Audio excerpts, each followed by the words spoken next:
নমস্কার, জয় সাইরাম। আমি অ্যাস্ট্রোলজার লোপামুদ্রা ঘোষ বলছি।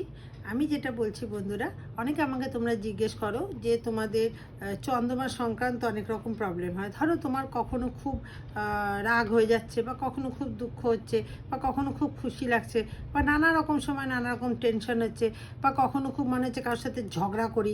এইরকম যদি মানসিকতা হয়, তাহলে তোমরা বুঝবে তোমাদের চন্দ্রমার চার্টে প্রবলেম আছে, বা চন্দ্রমা খারাপ আছে, বা চন্দ্রমা মানে দূষিত আছে। ঠিক আছে, তাহলে কি করতে হবে? তোমরা চন্দ্রমার মানে কি করে রিকভারি করবে, চন্দ্রমাকে ঠিক করবে, তাহলে কি করবে? একটা একদম চটজলদি বলছি, একটা রুপোর গ্লাস নেবে। রুপোর গ্লাস কিনে নিয়ে যখনই জল খাবে, সবসময় রুপোর গ্লাসে করে জল খাবে। ঠিক আছে, আর যেখানে জল রাখো সেখানে একটা রুপোর কয়েন রেখে দেবে।